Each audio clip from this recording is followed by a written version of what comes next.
आज मैं आपको जो अभी तक मैं एजुकेशनल साइकोलॉजी के चैप्टर्स पढ़ा रही थी, तो मैंने सोचा बीच में थोड़ा सा आपको एजुकेशनल फिलॉसफी या और एजुकेशनल सोशोलॉजी का एक चैप्टर पढ़ा दूँ। एक चैप्टर क्या, हाँ, एक चैप्टर पढ़ा दूँ, यूनिट नहीं, एक चैप्टर पढ़ा दूँ। बीच बीच में से कुछ कुछ लेक्चर अलग अलग लेकर के चलूँगी। बीएड एमएड का ही, एजुकेशन का ही लेके चलूँगी, लेकिन अलग अलग।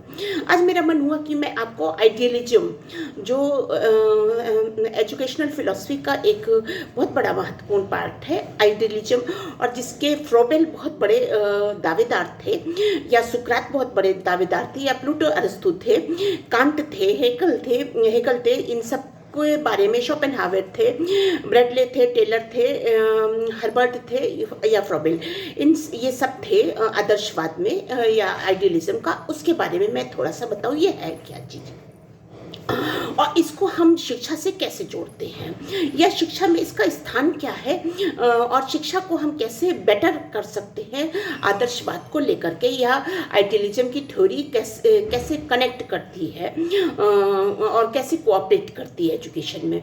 तो आइए देखते हैं आइडियलिज्म है क्या। दर्शन शास्त्र में आइडियलिज्म को एक तरीके से ऐसी चीज मानी गई जो कि मूर्त रूप में कई बहुत मुश्किल में देखने में आती है।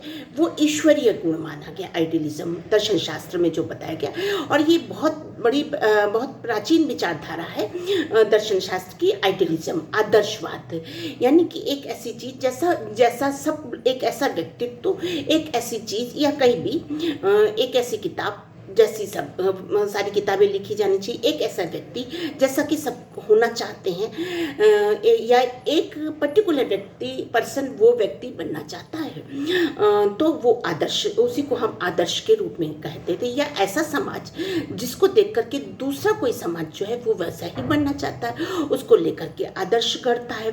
या ऐसा युग जिसकी कहानियाँ आज भी सुनाई जाती हैं, और कहा जाता है कि वहाँ उस समाज में तो चोरी नहीं होती थी, डकैती नहीं होती थी, लूटमारी नहीं होती थी, कुछ भी धोखा नहीं होता था, लोग एक दूसरे को मानते थे, सद्व्यवहार था।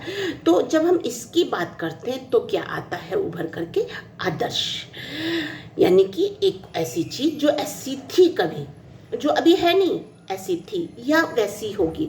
आदर्श का मापन जो है अलग अलग व्यक्ति में अलग अलग होता है।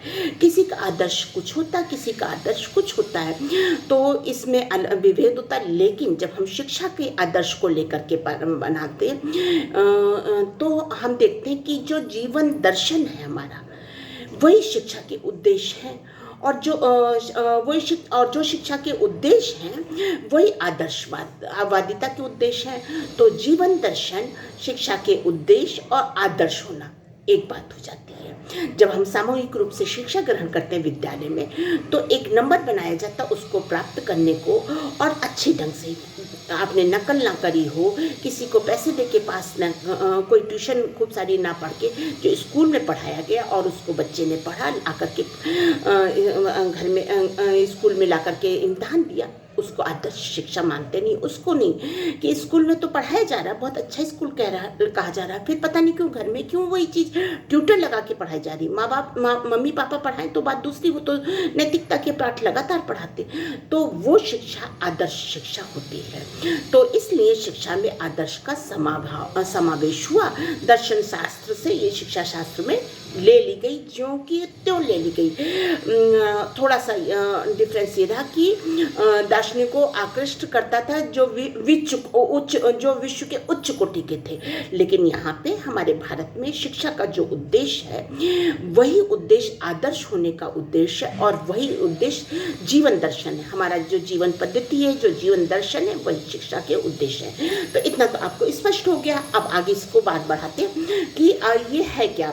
आदर्शवाद में कहते हैं कि मैटर जो है, पदार्थ जो है, ये सत्य नहीं है, जो दिखता है वो सत्य नहीं है। अंततः सत्य क्या है, जो अंतः स्थल में हमारे स्थापित है, जो अंदर है, और ये इसके लिए हमें आत्म प्रकाशन करना पड़ेगा, आत्म साक्षात्कार करना पड़ेगा। और जब आत्म प्रकाशन होगा तो वो आत्म प्रकाशन से हमें पता चलेगा कि हमारी आत्मा है, वो आत्मा दूसरे की भी आत्मा के समतुल्य है, बिल्कुल बाहर बिल्कुल वैसे ही जैसे कि एक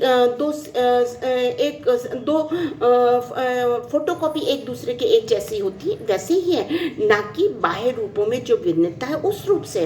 तो जब हम ये जान जाएंगे कि पूरा विश्व एक ही जैसी आत्मा से मिला हुआ, तो हम एक तरफ को बढ़ेंगे और एक सार होंगे, एक दूसरे की भलाई करेंगे, एक दूसरे के लिए चाहेंगे, क्योंकि हम जानते हैं कि हमारे आत्म प्रकाशन से जो चीज़ हमको मिली, आत्म साक्षात्कार हुआ, वही चीज़ दूसरे के अंदर भी स्थापित है। तो शिक्षा का ये मुख्य उद्देश्य हो जाता है दर्शन शास्त्र के हिसाब, एजुकेशनल फिलॉसफी के हिसाब से।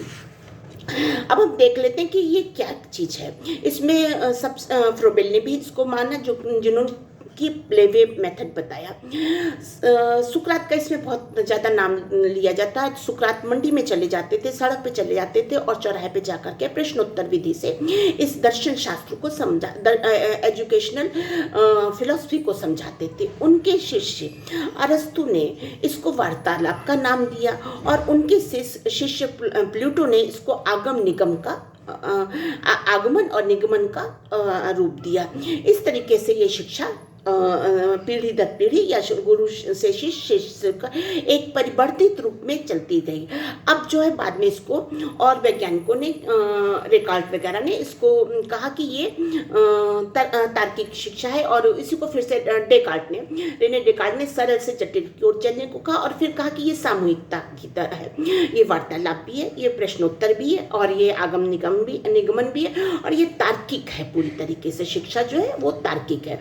तो क्या चीज हमारे पास उभर करके आई, क्या बिंदु, उसको बिंदुवत हम समझ लेते हैं कि शिक्षा क्या है। फिलॉसफी, एजुकेशनल फिलॉसफी के हिसाब से शिक्षा जो है फ्रॉम सिंपल टू कॉम्प्लेक्स, यानी कि सरलता से जटिलता की ओर जाना है। लेक्चर मेथड इसमें लिया जाता आदर्श में है, और डिबेटिंग मेथड लिया जाता है, ये ड्रामेटिक्स मेथड लिया जाता है, करेस्पॉन्डेंस मेथड लिया जाता है, प्लेवे मेथड लिया जाता है, और इसमें जो है कंडक्ट और आइडियल्स को देखा जाता है, डिस्कशन मेथड लिया जाता है, स्टोरी टेलिंग इमिटेशंस को लेते हैं।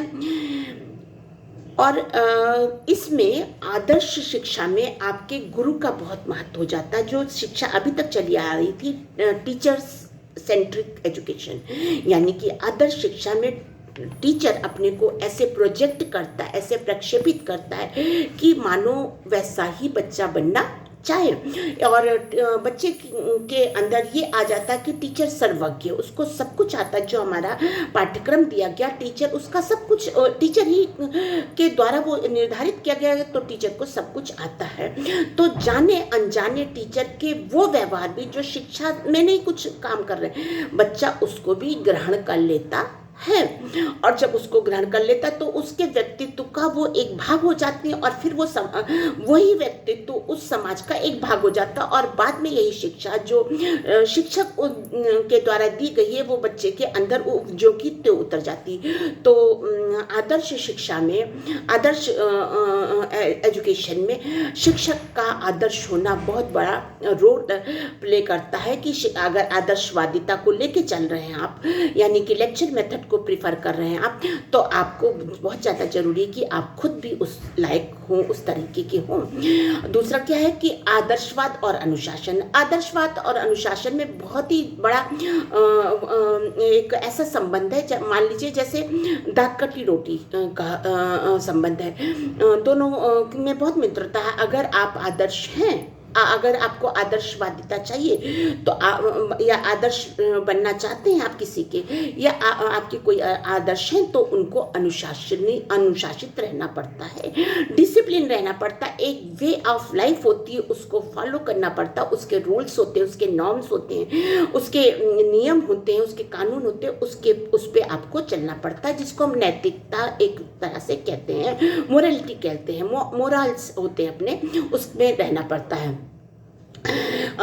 फ्रोबेल कहते हैं कि बालक के ऊपर नियंत्रण उसकी रुचि के ज्ञान के आधार पर तथा सहानुभूति एवं प्रेम के प्रकाशन द्वारा करना चाहिए। यानी कि बालक पे नियंत्रण रखना चाहिए, लेकिन उसके रुचि के अनुसार उसके प्रेम का प्रकाशन करके करना चाहिए। लेकिन पेस्ताल्सी हमें क्या परामर्श देते हैं कि बालक के प्रति सहानुभूति बढ़ती जाए। चाहे आदर्शवादी ये कहते हैं कि चाहे कुछ भी हो, हमें बालक के प्रति, क्योंकि वही हमारा मेन है। अगर वो नहीं है तो एजुकेशन किसको हम देंगे, ये उनका। अब आदर्शवाद में नैतिक गुणों का, इसलिए जब अनुशासन है और आदर्शवादी है तो इनमें नैतिक गुणों का समावेश होगा। ये कौन कौन से नैतिक गुण है, इसका क्या क्या है? तो संकल्प शक्ति है, सत्यता है, निष्ठता है, दृढ़ता है, कर्तव्यपरायणता है, समय का सदुपयोग है, कर्मठता है। इस सब चीज़ों का जरूर से होना चाहिए। और इसके लिए कौन कौन उपयोगी होते, कौन कौन साधन बन जाते हैं? आपके स्कूल के व्यवस्थापक बन जाते हैं, आपके प्रधानाचार्य बन जाते हैं, अध्यापक बन जाते हैं, पीयर ग्रुप आपके छात्रों के दोस्त बन जाते हैं, आपके यहाँ जो सर्वेंट्स काम करते हैं, आया जी काम करती हैं, वो बन जाते हैं, पानी लेने वाले बन जाते हैं, आपके रिक्शे वाले, बस वाले, सब के सब इस आदर्श और अनुशासन शिक्षा का एक भाग बन जाते हैं। अब आदर्शवाद का मूल्यांकन कैसे किया जाए, तो इसके लिए बताया गया कि दार्शनिक विचारधारा का मूल्यांकन करना बहुत सरल नहीं है, ये बहुत कठिन होता है। ये बहुत पुरानी विचारधारा है और इसको सर्वोत्कृष्ट दार्शनिकों ने मिलकर के बनाया है। जो एजुकेशनल दर्शन शास्त्र है, एजुकेशनल फिलॉसफी है, इसको सबने किन किन ने मिलकर बनाया? बर्कले ने, लाइब्निज ने, शोपेनहावर ने, हेगेल ने, काल्यान ने, एमर्सन ने, ग्रीन ने, ब्रेडले ने, टेलर ने, हर्बर्ट ने, फ्रोबेल ने, आदि पाश्चात्य लोगों ने मिलकर के ये बनाया। हमारे यहाँ विचारकों की विचारधारा में कुछ अंतर अवश्य है हमारे यहाँ के विचारकों के, लेकिन मोर और लेस सब जगह एक ही है। तो इसका मूल्यांकन कैसे करेंगे कि हमने जो आदर्श स्थापित किए हैं या हमारे समाज में जो आदर्श स्थापित है, क्या बच्चा वैसा है या बच्चा वैसे निकल के जा रहा है? तो ये कैसे पता चलेगा? जैसे कि आपने कोरोना काल में दूसरे देशों को इंजेक्शन बांटे। अब क्या हुआ? हमने आदर्श को अपने अंगीकार किया। कैसे? हम कहते हैं वसुधैव कुटुंबकम, इसके तहत हमने ये कार्य किया और हमने अपने आदर्श को जमीनी रूप दिया, मूर्त रूप दिया कि हम आदर्शवादिता ना सिर्फ बोलते बल्कि हमारे स्कूल, हमारे नागरिक इसको फॉलो करते हैं। और हमने इसके लिए, जब विश्व इतनी बड़ी परेशानी में जूझ रहा था, तो हमने इस चीज़ को करके दिया। धन्यवाद। आदर्शवादिता में आदर्शवादी होना और अनुशासित होना और जीवन शैली आदर्शवादी होना, ये सब एक ही चीज़ है। या नैतिकता होना या नैतिक गुणों को फॉलो करना या इथिक्स को लेकर के चलना, सब कुछ आइडियलिज्म में आ जाता है। इसमें से इतने ही प्रश्न पूछे जाते हैं, ज़्यादातर हेगल के बारे में पूछा जाता है, फ्रोबेल के, इन सब के बारे में मैं अलग से आपको बताऊंगी। धन्यवाद।